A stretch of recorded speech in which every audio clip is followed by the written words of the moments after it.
이번 영상은 식품의 색과 갈변에 대해 살펴보겠습니다. 저번 영상까지는 식품의 일반 성분에 대해 살펴봤잖아요. 이번 영상부터는 식품의 특수 성분에 대해 살펴볼 거예요. 먼저 시험에서 다음 중 특수 성분인 것은 하고 나올 수가 있는데, 그럴 때는 색이나 맛, 냄새, 효소 이 중에서 고르시면 됩니다. 이번 영상은 식품의 색에 대해 살펴볼게요.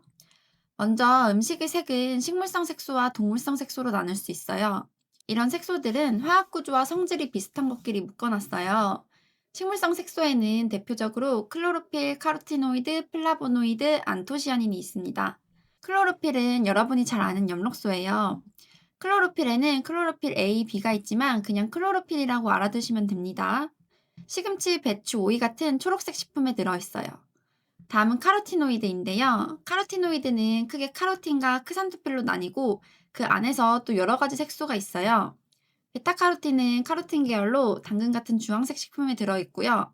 라이코펜도 카로틴 계열인데 토마토, 수박, 감 같은 빨간색 식품에 들어있어요. 포크크잔틴은 크잔토필 계열로 미역이나 다시마 같은 갈조리의 갈색을 나타냅니다. 여기서 중요한 건 카로틴이냐 크산토필이냐를 구분하는 게 아니라 모두 카로틴노이드 계열이라는 점이에요. 그리고 베타카로틴, 라이코펜, 포코크산틴은 식품과 연결해서 기억하는 게 중요합니다. 라이코펜에 들어있는 색소는 하면서 나올 수 있어요. 다음은 플라보노이드예요. 플라보노이드는 종류가 다양하지만 대표적으로 케르세틴을 알아두면 됩니다. 케르세틴은 양파 껍질이나 사과 껍질에 들어있어요. 다음은 안토시안이고요. 안토시안은 사실 플라보노이드 계열에 속하지만 pH에 따라 색이 달라지는 특징 때문에 공부하기 쉽게 따로 떼어놨어요. 이따가 pH가 중요하거든요. 안토시안은 적양배추, 가지 같은 보라색 식품에 들어있어요. 여기서 한 가지 더 알아둬야 할 점이 있어요. 색소마다 용해성이 달라요. 클로로필과 카로티노이드는 지용성이라서 기름에 잘 녹고요. 플라보노이드, 안토시아닌은 수용성이라 물에 잘 녹아요. 파인다이닝 레스토랑에서는 시금치로 만든 초록색 오일이라던가 당근으로 만든 주황색 오일을 이용해서 플레이팅에 많이 사용해요. 이게 바로 지용성 색소인 클로로필과 카로티노이드가 기름에 잘 녹기 때문에 가능한 거예요. 그리고 또 하나 중요한 점이 있어요. 카로티노이드는 클로로필을 지켜줘요. 햇빛이 너무 강하면 클로로필이 손상이 될 수 있는데 카로티노이드가 빛을 흡수해서 클로로필을 보호해줍니다. 그래서 식물 속에는 클로로필과 카로티노이드가 함께 공존하는 경우가 많습니다. 이제 시험에 자주 나오는 pH 반응을 살펴볼게요. 식물성 색소는 pH 반응에 따라 색이 변하는 특징이 있어서 시험 문제에 자주 등장해요. 먼저 클로로필을 볼게요. 클로로필은 분자 구조 안에 마그네슘을 가지고 있는데 이게 산성에 노출이 되면 마그네슘이 빠져나가면서 페오피틴이라는 물질이 생성돼요. 그 결과 색이 녹갈색으로 변합니다.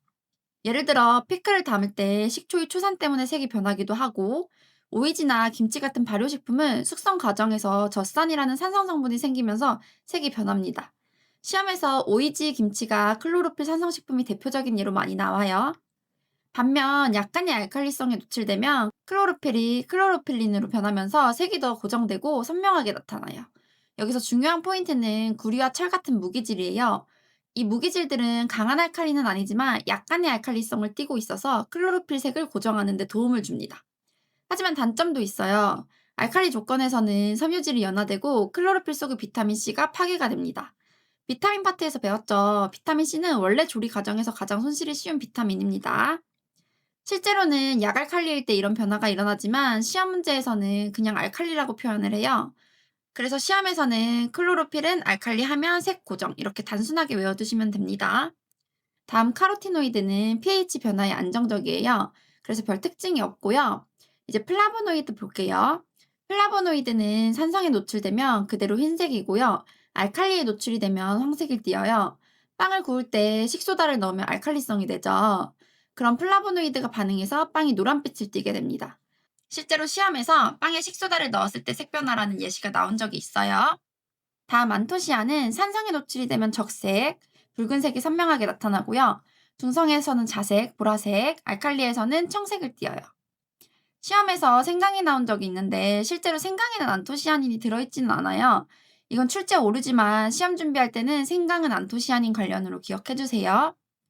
이제 조리 과정에서 색소들이 어떻게 반응하는지 볼게요. 먼저 클로로필부터 볼게요. 클로로필에는 옥살산이라는 성분이 들어있는데 이게 칼슘 흡수를 방해해요. 그런데 옥살산은 휘발성이라서 가열하면 날아가 버려요. 그래서 클로로필을 조리할 때는 뚜껑을 열고 조리하는 게 좋습니다. 또 하나 중요한 점은 다량의 조리수를 사용하는 거예요. 클로로필은 산성에 약하잖아요. 조리할 때 식품 속에 남아있는 유기산이나 세포내 산성 성분이 빠져나와서 이게 조리수에 녹아들면 그 산성 성분이 클로로필을 변색시키는 원인이 돼요. 그런데 조리수를 많이 쓰면 산성 성분이 넓게 희석되면서 농도가 낮아져요. 클로로필이 산성에 직접적으로 노출되는 정도가 줄어들기 때문에 색이 더 선명하게 유지가 될 수 있습니다. 다음은 카로티노이드. 카로티노이드는 지용성 색소라서 기름에 볶으면 흡수율이 훨씬 좋아집니다. 당근은 기름에 볶아 먹어야 한다는 말 들어보셨죠? 그리고 안토시아닌으로 넘어갈게요. 안토시아닌은 산화에 약하기 때문에 조리할 때는 뚜껑을 덮어야 돼요. 클로로필과 다른 점이죠. 그리고 소량의 조리수를 사용하는 게 좋아요. 수용성이라 물이 많으면 색소가 빠져나가서 색이 옅어져요. 그리고 안토시아는 고농도 당류에서 퇴색이 일어나요. 블루베리로 잼을 만들 때 설탕 농도가 높으면 색이 탁해지고 퇴색되는 현상이 일어납니다. 이 표만 확실하게 공부하면 식물성 색소 문제는 거의 맞추실 수 있을 거예요. 다음은 동물성 색소로 넘어갈게요. 동물성 색소는 크게 햄계, 멜라닌, 카로티노이드로 나눌 수 있어요. 햄계 색소는 철분을 가지고 있는 색소예요. 대표적으로 미오글로빈과 헤모글로빈이 있습니다. 미오글로빈은 근육 색소에 해당되어 고기의 붉은색을 결정하는 색소예요. 헤모글로빈은 혈액 색소에 해당되고 혈액 속에서 산소를 운반하는 역할을 합니다. 그래서 미오글로빈은 근육 색소, 헤모글로빈은 혈액 색소 이렇게 기억해 주시면 되고요. 특히 미오글로빈은 시험에서 아주 중요해요. 기초조리 실무 축산물 파트에서 자세히 다룰 예정이에요. 두 번째는 멜라닌이에요. 멜라닌은 우리 몸에서도 피부, 머리카락, 눈동자 색을 결정하는 색소예요. 식품에서는 문어, 오징어 먹물 색소에 해당합니다. 세 번째는 카로티노이드예요. 아까 식물성 색소에서도 다뤘지만 동물성 색소에도 포함됩니다. 루테인은 크잔토필 계열로 난황, 즉 달걀 노른자에 들어있고요. 아스타잔틴 역시 크잔토필 계열로 새우, 게 같은 각각류에 들어있어요. 아스타잔틴은 가열시 붉은색, 적색으로 변하는 특징이 있어서 이게 시험에 자주 나와요. 그래서 새우를 삶으면 껍질이 빨갛게 변하죠. 시험에서 난항하면 루테인, 각각류하면 아스타잔틴 이렇게 기억해 두시면 됩니다. 그리고 시험에서 금속 함유 성분인 것은 하면 클로로필, 미오글로빈, 헤모글로빈을 고르시면 돼요. 아까 클로로필은 분자 구조 안에 마그네슘을 가지고 있다고 했잖아요. 그리고 미오글로빈과 헤모글로빈은 방금 했죠. 철을 가지고 있습니다. 마그네슘이랑 철은 금속 원소잖아요. 그래서 금속 함유 성분하면 이 세 가지를 기억해 주시면 됩니다. 자, 다음으로 넘어가 볼게요. 여러분, 사과 껍질을 까놓으면 갈색으로 변하고 설탕을 볶으면 색이 진해지는 거 다들 보셨죠? 이런 조리 과정에서 식품이 색이 변하는 현상을 갈변 현상이라고 합니다. 갈변 현상은 크게 두 가지로 나눌 수 있어요. 하나는 식품이 가지고 있는 효소 때문에 일어나는 효소적 갈변과 또 하나는 효소와 관계없는 비효소적 갈변이에요. 먼저 효소적 갈변부터 살펴볼게요. 사과의 껍질을 깎아놓으면 갈색으로 변하고 양송이 버섯 단면을 잘라도 갈색으로 변하는 거 보셨죠? 이게 바로 효소적 갈변이에요. 그리고 녹차와 홍차가 사실 같은 잎이라는 거 아세요? 차잎을 얼마나 갈변시키느냐에 따라서 달라지는데 녹차는 살짝만 갈변시킨 거고 홍차는 완전히 갈변시킨 거예요. 이런 찻잎의 색변화도 바로 효소적 갈변을 이용한 대표적인 사례입니다. 왜 이런 현상이 일어날까요? 이 세 가지 식품 속에는 폴리페놀 옥시다제라는 효소가 들어있어요. 이 효소가 산소와 만나면 폴리페놀을 산화시켜서 색을 갈색으로 바꿔요. 또 감자도 껍질을 깎아 넣으면 색이 변하잖아요. 감자에는 티로시나아제라는 효소가 존재해서 산소와 반응하면 역시 갈색으로 변합니다. 이렇게 갈색으로 변하면 변하지 말라고 우리가 사과나 감자를 물에 담가 놓잖아요. 이렇게 효소적 갈변을 방지하는 방법들이 있어요. 먼저 방금처럼 산소와의 접촉을 차단하는 방법이에요. 효소가 산소에 닿아서 반응을 일으키기 때문에 늦출 수가 있고요. 두 번째는 산성 조건을 맞춰주는 거예요. 그래서 물에 레몬즙이나 식초 같은 산을 첨가하면 갈변을 더 잘 막아줍니다. 세 번째는 열 처리예요. 데치거나 살짝 가열하면 효소가 변성되어서 더 이상 작용할 수 없게 돼요. 네 번째는 저온 저장. 냉장이나 냉동 보관을 하면 효소의 활성이 떨어져서 갈변 속도가 느려집니다. 마지막으로 항산화제 사용도 있어요. 비타민C 같은 항산화제 처리를 하면 산화 반응을 막아서 갈변을 억제할 수가 있습니다. 만약에 시험에서 금속 사용이 나오면 이건 효소적 갈변 방지법이 아니에요. 금속을 사용하면 산화 반응을 촉진해서 갈변을 더 심하게 만들 수 있습니다. 이제 비효소적 갈변을 살펴볼게요. 먼저 가장 중요한 건 마이야르 반응이에요. 식품 속 탄수화물, 당류 분자 구조에는 COOH 카르복실기라는 작용기가 있고요. 단백질인 아미노산 분자 구조에는 아미노기라는 NH2라는 작용기가 있어요. 이 두 가지가 열이나 시간에 의해 서로 결합하면 멜라노이딘 색소가 형성이 돼요. 멜라노이딘 색소는 갈색을 띠면서 좋은 풍미를 내는 색소예요. 그래서 고기를 구우면 겉이 노릇노릇하게 구워진 게 더 맛있고, 간장, 된장도 숙성될수록 풍미가 깊어지는 이유가 바로 이 마이야르 반응 때문이에요. 요즘 요리사들이 마이야르 강조하잖아요. 이걸 좀 아는 척하면서 당이랑 단백질이 열받아서 그래 라고 한번 해보세요. 그리고 카르복실기랑 아미노기가 결합하는 걸 아미노 카르보닐 반응이라고 해요. 시험에서는 두 용어가 같이 나오니까 함께 알아두세요. 다음 캐라멜라 반응이에요. 팬에 설탕을 계속 가열하다 보면 갈색으로 변하잖아요. 이게 바로 캐라멜라 반응이에요.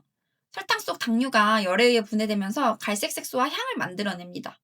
순수 당만 160도 이상 가열했을 때 일어나는 갈변 반응이에요.